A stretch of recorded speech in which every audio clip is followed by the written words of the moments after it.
Hello बच्चों, क्या हाल चाल। तो तैयार हो जाइए एक नई मैथमेटिकल जर्नी के लिए, जहां रियल नंबर सिर्फ बेसिक ही नहीं बल्कि रीजनिंग और लॉजिक के साथ समझाया जाएगा। अगर वीडियो पसंद आए तो लाइक, शेयर और सब्सक्राइब करना न भूलिए, क्योंकि मैथ आसान है जब समझ सही डायरेक्शन में मिले।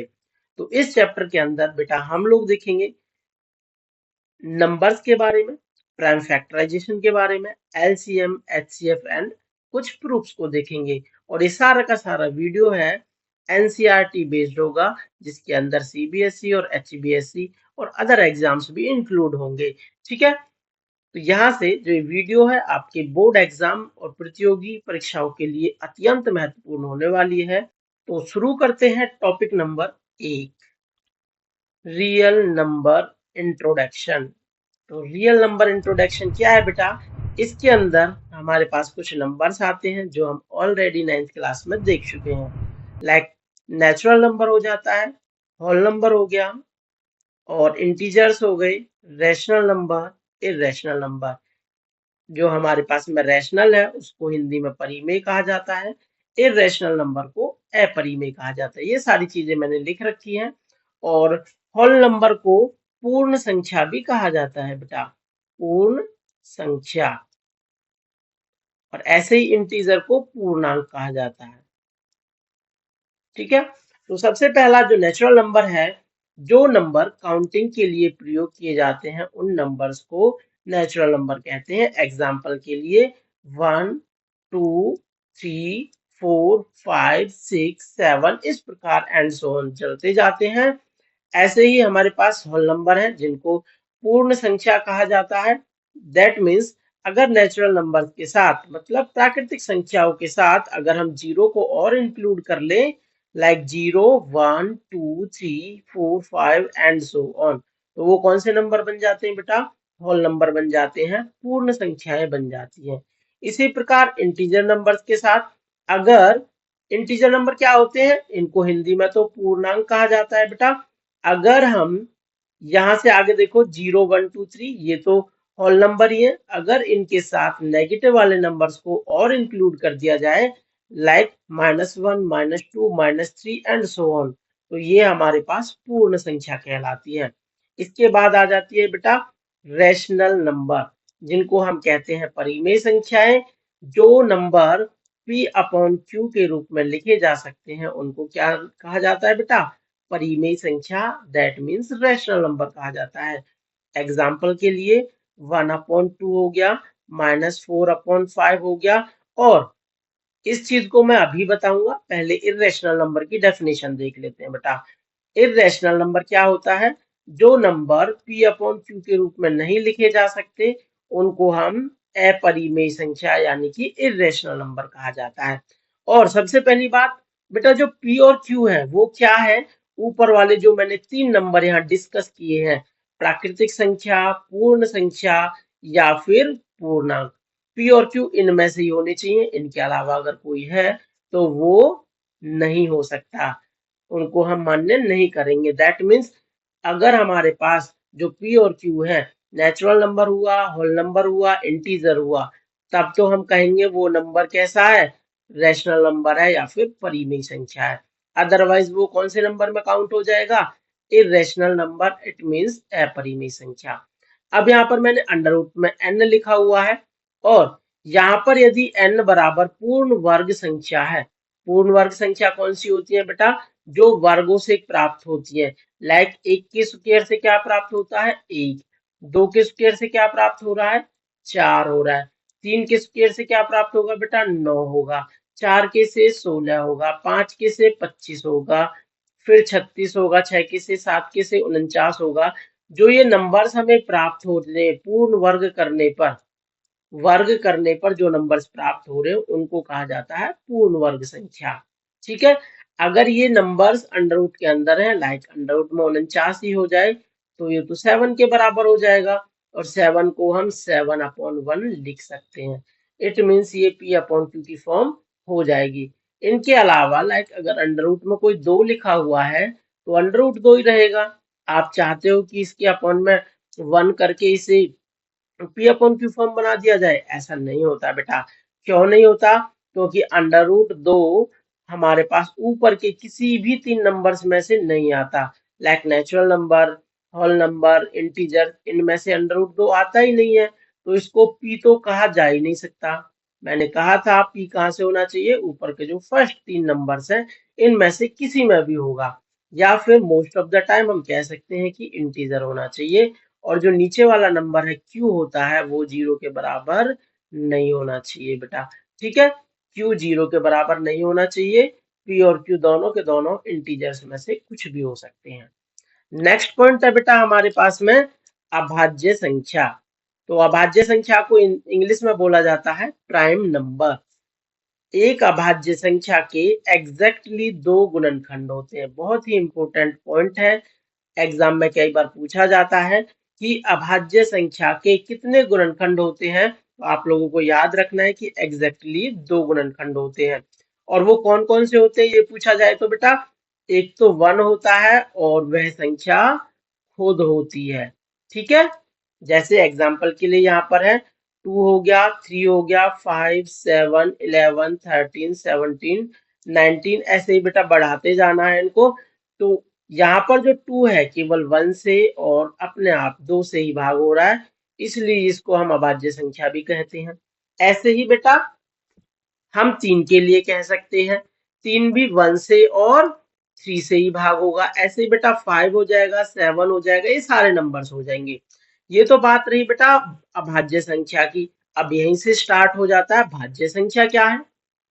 ये भी तो पॉइंट है कि भाई अभाज्य संख्या तो सर ने बता दी लेकिन भाज्य नहीं बताई।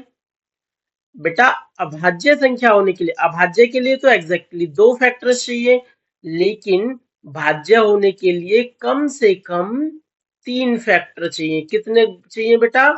गुणनखंडों की संख्या कम से कम 3 होनी चाहिए। ठीक है, कम से कम 3 होने चाहिए, 3 से अधिक हो सकते हैं तो वो अलाउ हो जाएंगे। एग्जाम्पल के लिए बेटा लाइक हमारे पास 4 है, ये किस किस से भाग हो जाता है? 1 से भी हो जाता है, 4 से तो हो ही रहा है, इसके अलावा बेटा ये 2 से भी हो जाता है। तो इसके कितने फैक्टर हो चुके हैं? 3 फैक्टर। इट मीन्स ये एक भाज्य है।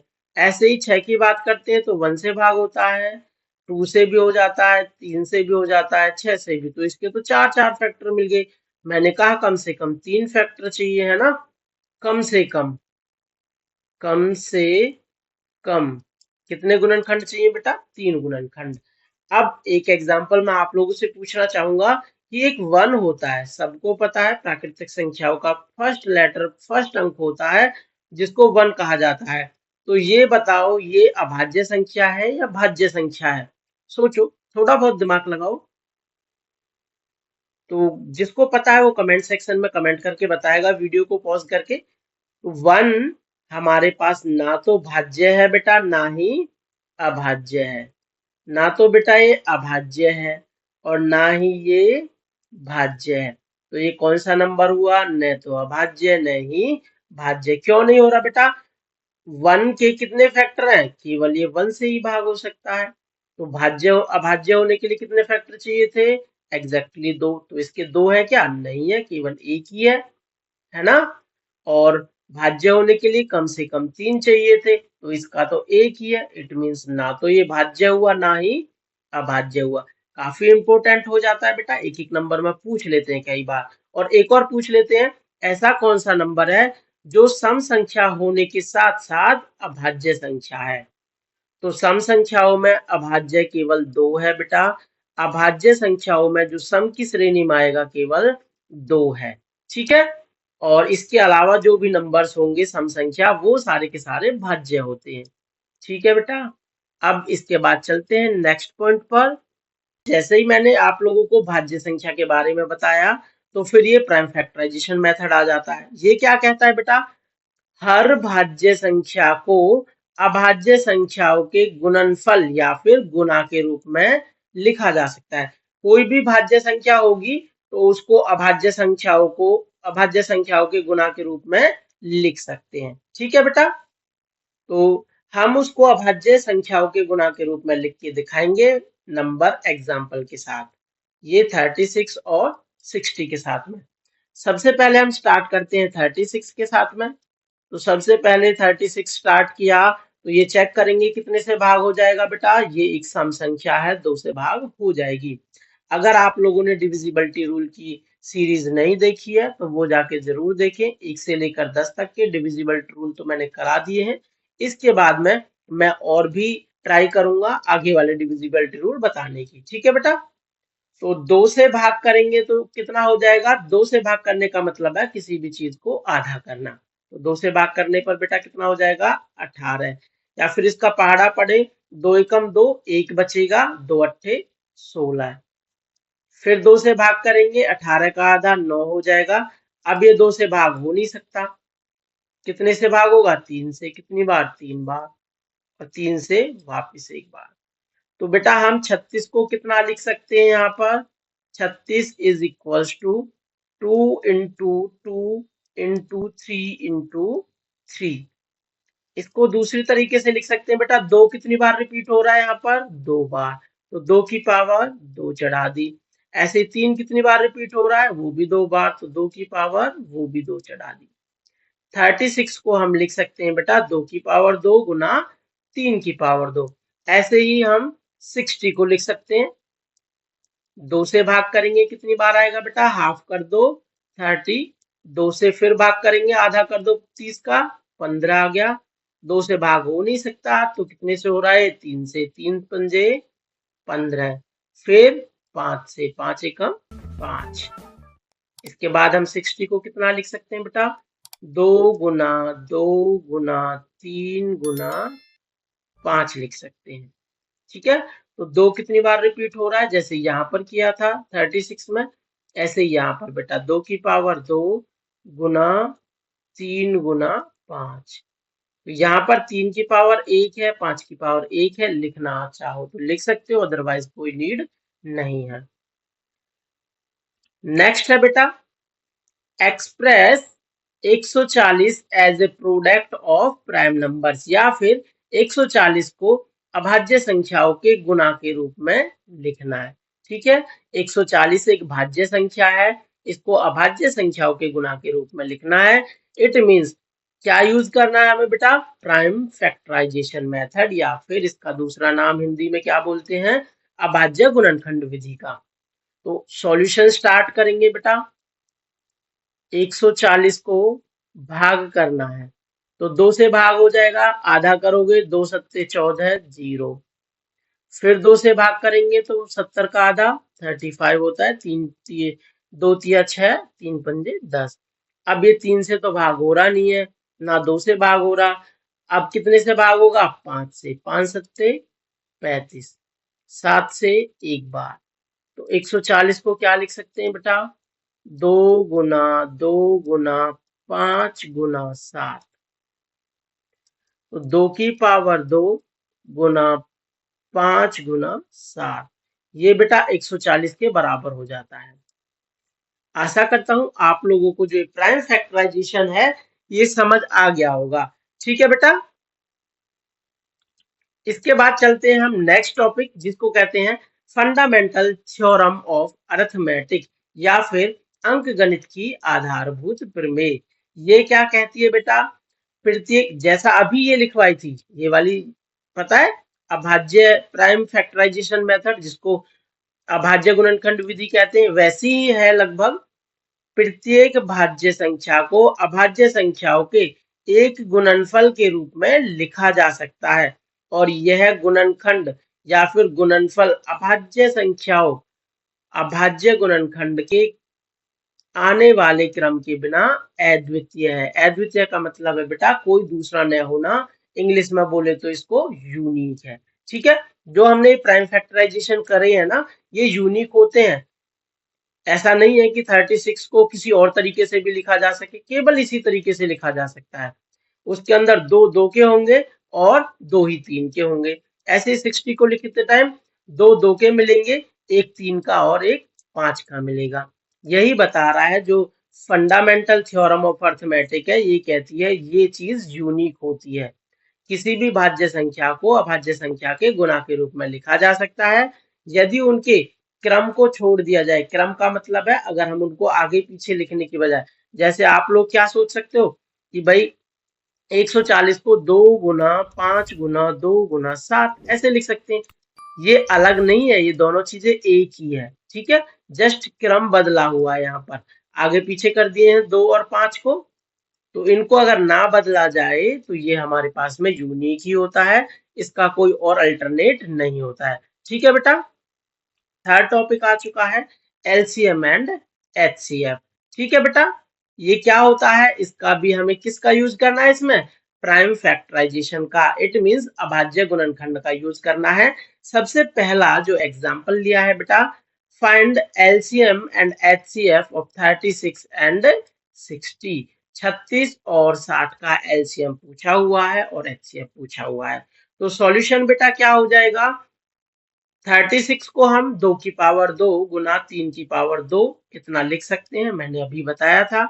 ऐसे ही 60 को 2 की पावर 2 गुना 3 गुना 5 करके लिख सकते हैं। ठीक है, इसमें तो किसी को कोई डाउट नहीं होगा, अभी पीछे बताया है जस्ट यहाँ पर। एक तो ये रहा 36 वाला और एक हमारे पास 60 का यहाँ पर है। ठीक है बेटा, ये लिखने के बाद अब ये मोस्ट इंपोर्टेंट हो जाता है कि एचसीएफ क्या है और ये एलसीएम क्या है हमारे पास। तो एचसीएफ के लिए क्या करना है, common prime factors with lower power. जो कॉमन प्राइम फैक्टर होंगे उनकी लोअर पावर लेनी है बेटा, कॉमन वाले लेने हैं। ठीक है ना, कौन से वाले लेने हैं हमें बेटा, कॉमन प्राइम फैक्टर्स और विद लोअर पावर। यही दो चीजें हैं जो आप लोगों को याद रखनी है, कॉमन प्लस लोअर पावर। अब देख लेते हैं इन दोनों के अंदर कौन सा कॉमन है बेटा, 2 भी कॉमन है और 3 भी कॉमन है, 5 तो कॉमन है ही नहीं, तो 5 को भूल ही जाते हैं एचसीएफ के लिए। तो 2 की लोएस्ट पावर, तो 2 की पावर बेटा दोनों में 2 ही है, तो 2 की पावर 2 आ चुकी। फिर 3 की पावर यहाँ 1 है, तो 3 की पावर 1 आ जाएगी। इसको हम करेंगे बेटा सॉल्व, तो क्या आएगा, 2 की पावर 2, इट मीन्स 2 गुना 2 4 हो गया, गुना में 3, तो 4 तिया 12, हमारे पास में 12 आंसर आ गया है। और एलसीएम के लिए क्या करना है बेटा, यहाँ कॉमन फैक्टर्स नहीं देखने पड़ते, all prime factors with highest power.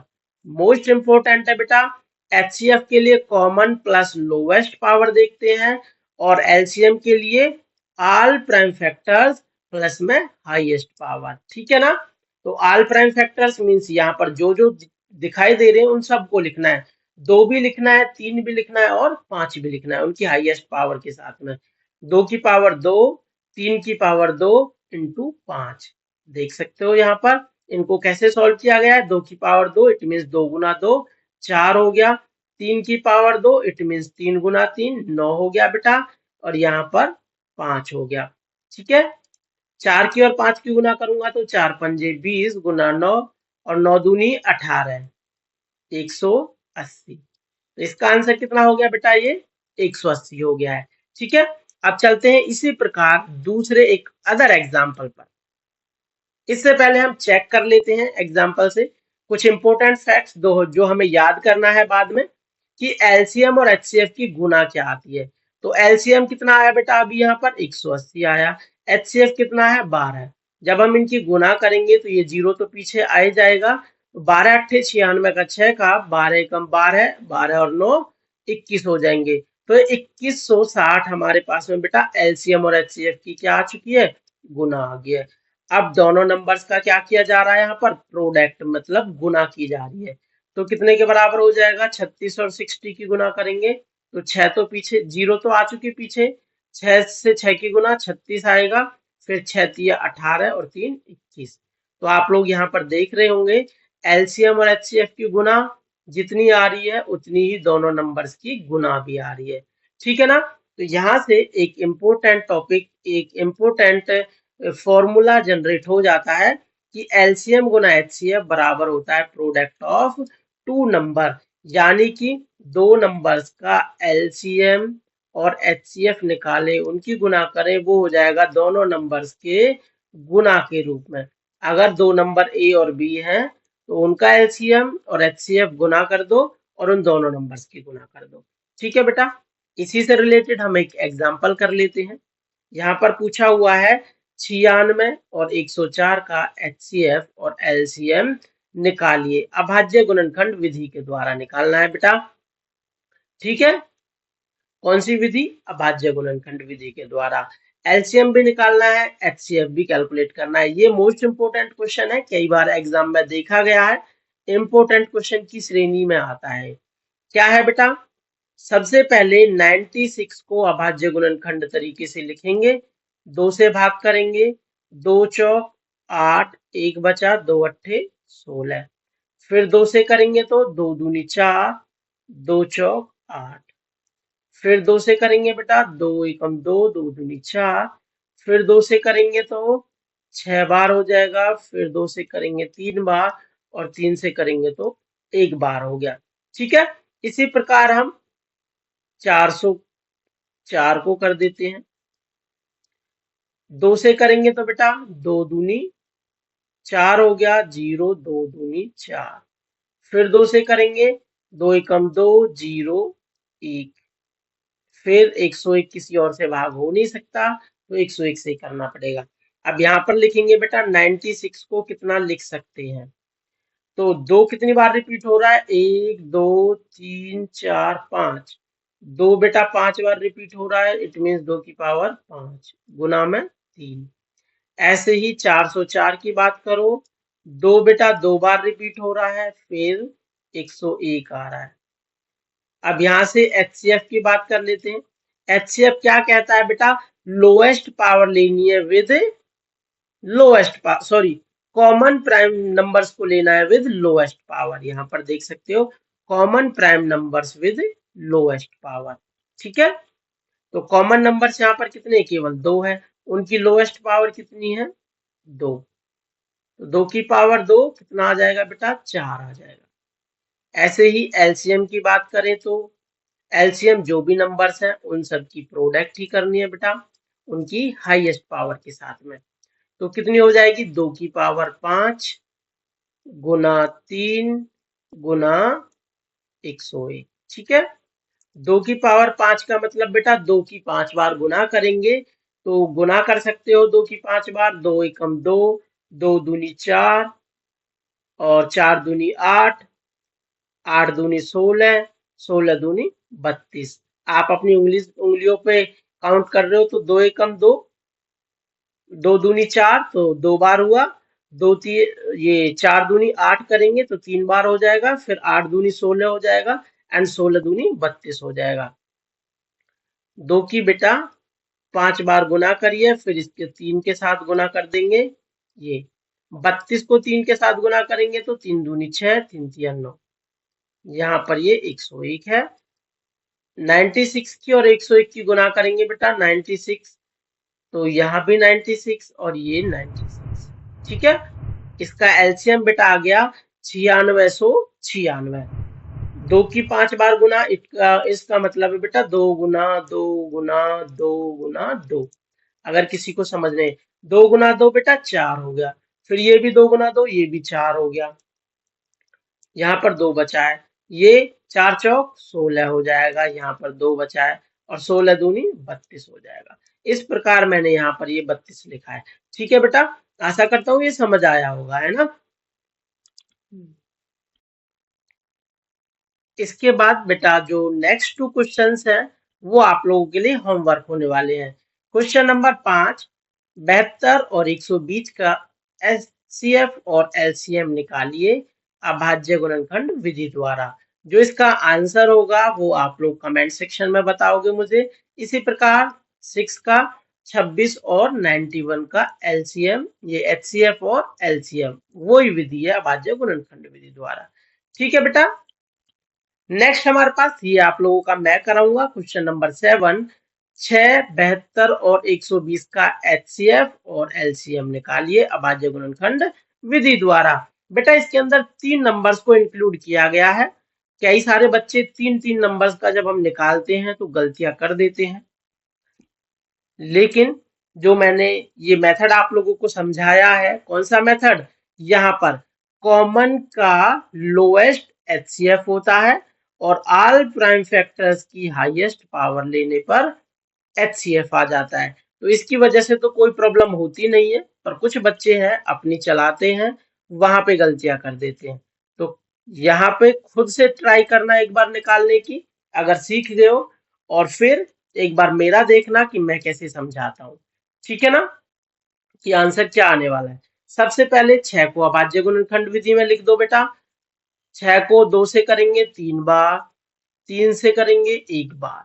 ऐसे ही 72 को कर दो बेटा, 2 से करेंगे 2 तिया 6, 2 छिक्के 12 है। फिर 2 से करेंगे इसे, ये 18 बार हो जाएगा। 36 तो वैसा ही आ गया, 2 से 9 बार। फिर 3 से करेंगे 3 बार, और यहाँ 3 से करेंगे तो 1 बार। ऐसे ही बेटा नेक्स्ट 120 को कर देते हैं। 2 से करेंगे तो ये 60 बार, और 60 वापिस आ गया वैसा ही। 2 से करो 30 बार हो गया। एंड फिर 2 से करेंगे तो 15 हो जाएगा। 3 से करेंगे तो 5, और 5 से करेंगे तो 1 आ जाएगा। ठीक है बेटा, अब यहाँ पर लिखना स्टार्ट करेंगे कि 6 के बराबर कितना हो जाएगा, 2 गुना 3 हो गया। ऐसे ही 72 के बराबर लिखना शुरू करेंगे। 2 की पावर बेटा कितनी बार 2 रिपीट हो रहा है, 3 बार। 2 की पावर 3 गुना 3 की पावर 2। 120 को भी लिखेंगे वैसे ही हम। 2 बेटा 3 बार रिपीट हो रहा है, 2 की पावर 3 गुना 3 गुना 5। तो यहाँ पर हम HCF निकाल लेते हैं पहले। तो इन तीनों में कॉमन क्या मिल रहा है, एक तो 2 मिल रहा है, एक 3 मिल रहा है। तो 2 की लोएस्ट पावर कितनी है बेटा, 2 की लोएस्ट पावर तीनों में 1 ही है यहाँ पर। ऐसे ही 3 की लोएस्ट पावर कितनी है, वो भी 1 है। तो 2 गुना 3 कितना हो जाएगा बेटा, 6 हो जाएगा। HCF तो यहाँ पर 6 आ गया। एलसीएम की बात करें तो ऑल प्राइम नंबर्स, जो भी प्राइम नंबर्स यहाँ पर 2 है, 3 है और 5 है। तो 2 की हाईएस्ट पावर कितनी है बेटा, 2 की हाईएस्ट पावर 3 है, तो 2 की पावर 3 हुआ। ऐसे ही 3 की हाईएस्ट पावर कितनी है, वो भी 2 है। एंड 5 की हाईएस्ट पावर 1 है। 2 की पावर 3 का मतलब है बेटा 2 की 3 बार गुना करनी है। जैसे यहाँ पर 3 दिखाई दे रहे हैं ना, 2 2 के, तो 2 गुना 2 4, 4 दूनी 8, 8 हो गया। 3 की पावर 2, 3 की 2 बार गुना, 3 गुना 3 9 हो जाएगा। एंड यहाँ पर 5, 5 की और 8 की गुना करेंगे तो 5 अट्ठे 40 हो जाएगा, गुना में 9। 40 की और 9 की, 9 चौक 36। तो यहाँ से बेटा एलसीएम आने वाला है जो वो है 360। और आप लोगों का क्या आंसर आया था कमेंट सेक्शन में जरूर बताएं। ऐसे ही एचसीएफ क्या आया कॉमन तीनों का, वो भी कमेंट सेक्शन में बताना है।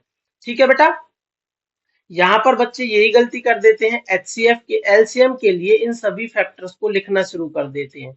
ठीक है, 2 को लिख दिया, फिर इसको लिख दिया, ये भी 2 की पावर 3 लिख देते हैं, 3 की पावर 2, इन सबको लिख देते हैं कई बार।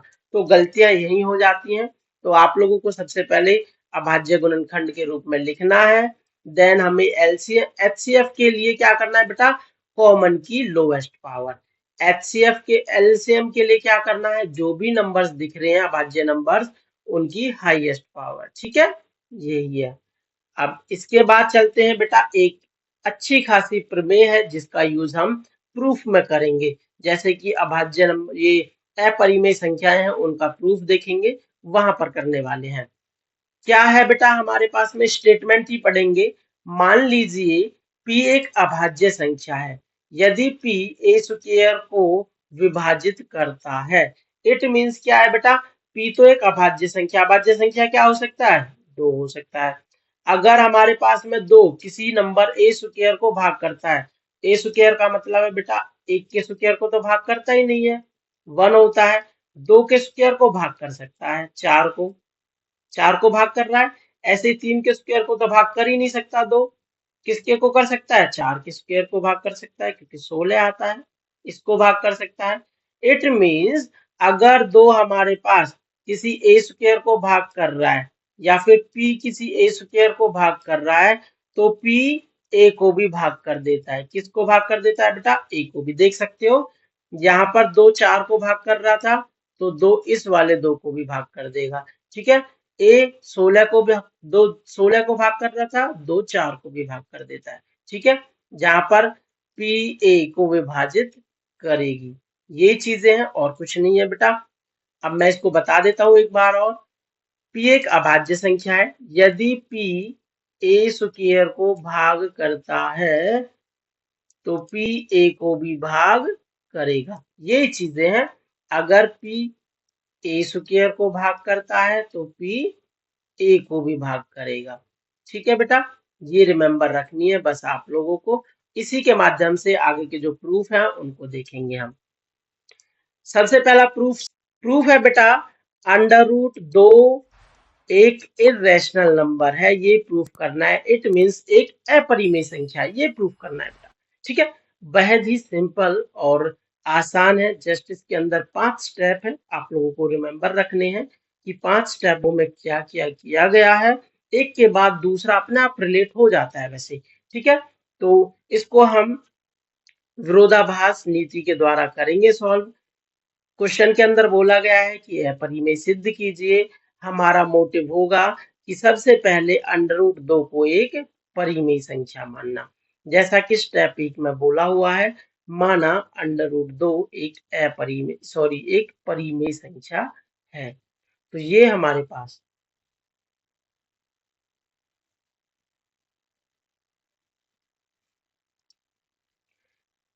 स्टेप नंबर 1 में है बेटा, माना अंडर रूट 2 एक परिमेय संख्या है। इसे हम विरोधाभास नीति के द्वारा सॉल्व करेंगे। तो मान लिया कि अंडर रूट 2 एक परिमेय संख्या है। अगर कोई संख्या परिमेय होती है तो उसे क्या कर सकते हैं बेटा, p अपॉन q के रूप में लिख सकते हैं। वैसा ही हमने यहाँ पर किया है। अंडर रूट 2 बराबर p अपॉन q, ये रहा। और जहां पर बेटा p और q कैसे नंबर्स हैं, सह अभाज्य पूर्णांक। अभी बताया था सह अभाज्य पूर्णांक का मतलब होता है बेटा HCF दोनों नंबर्स का कितना है, 1 है। लास्ट में हमारे पास में यही कॉन्ट्राडिक्शन का कारण बनेगा कि जो P और Q है वो सह अभाज्य पूर्णांक नहीं है। क्यों नहीं रहेंगे, क्योंकि उनके बीच में कुछ कॉमन मिल जाएगा 1 के अलावा। ठीक है, जैसे ही पी अपॉन क्यू के रूप में लिखा उनको हम स्क्वेयरिंग बोथ साइड कर देंगे। तो अंडर रूट 2 का स्क्वायर करेंगे, 2 आ गया। पी का स्क्वायर अपॉन क्यू का स्क्वायर हो गया। इस क्यू की दूसरी तरफ जाके मल्टीप्लाई 2 के साथ हो जाएगी, 2 क्यू स्क्वायर बराबर पी स्क्वायर। इसको हमने इक्वेशन नंबर 1 नाम दे दिया। अब जो मैंने यहाँ पर एक थ्योरम आप लोगों को करा रखी है, क्या थ्योरम है बेटा, अगर p a स्क्वायर को भाग करता है तो p a को भी भाग करेगा। यहां से वही दिखता है, जो ये 2 है अपने से दूर वाले को भाग करता है। यहाँ इसके साथ में q के साथ में तो गुना हो रहा है ना, तो ये 2 p स्क्वायर को भाग करता है। इट मीन्स यहाँ पर यही लिखा हुआ है, यहाँ पर 2 p स्क्वायर को भाग कर रहा है। इसका क्या मतलब हो जाएगा, ये 2 है वो p को भी भाग कर देगा, जैसा कि यहाँ पर है 2 p को भी भाग करेगा। इस थ्योरम के द्वारा करना है, जो बैक में यहाँ पर मैंने बताई हुई थी इस प्रमेय से। ठीक है, अगर कोई किसी को भाग कर देता है, 2 p को भाग कर रहा है, इसका मतलब p को लिख सकते हैं 2 गुना k। जो भाग कर रहा है उसके रूप में लिख सकते हैं। जैसे 6 को 2 भाग कर देता है, हम क्या लिख सकते हैं, 6 को 2 गुना 3 के रूप में लिख सकते हैं। मतलब 2 के रूप में लिख पा रहे हैं ना 6 को। जो भाग होता है उसको उसके जिससे भाग हो रहा है उसके रूप में लिख सकते हैं। ठीक है बेटा, तो अब यहाँ पर जो हमने p का मान 2 के निकाला है, इसको इक्वेशन नंबर 1 में सब्स्टिट्यूट करना है। यही हमारा नेक्स्ट पॉइंट है, स्टेप नंबर 4 बोला हुआ है। स्टेप नंबर 4 में सब्स्टिट्यूट करना है बेटा। कैसे किया है कि p बराबर 2 के रखना है, तो 2 क्यू स्क्वायर बराबर 2 क्यू स्क्वायर बराबर 2 के का स्क्वायर। 2 क्यू स्क्वायर बराबर 2 के का स्क्वायर, इसका मतलब बेटा 2 के गुना 2 के। एक 2 के से ये 2 के कट जाएगा, ये आ जाएगा क्यू स्क्वायर बराबर 2 के स्क्वायर। इसका मतलब वापस 2 अपने से दूर वाले को भाग कर देगा। 2 किसको भाग करेगा बेटा, क्यू स्क्वायर को भाग करेगा। 2 क्यू स्क्वायर को भाग करेगा, इसका दूसरा अर्थ निकलेगा कि 2 क्यू को भी भाग करेगा। यहाँ पर लिखा हुआ है 2 क्यू को भी भाग करेगा। यहाँ से क्या निकल के आया, 2 है जो वो क्यू को भी भाग कर रहा है और 2 पी को भी भाग कर रहा है। फिर दोनों का HCF तो हमारे पास में 2 आ गया भाई। 2 से जब दोनों ही भाग हो रहे हैं तो HCF कितना आ गया? 2 आ गया। कैसे आ गया बेटा? Q के बराबर, अगर हम Q के बराबर देखें तो 2m में लिख सकते हैं, और P के बराबर अभी हमने 2 के लिखा ही था। दोनों के बीच में तो 2 तो कॉमन है। HCF हमारा क्या आएगा बेटा इनमें?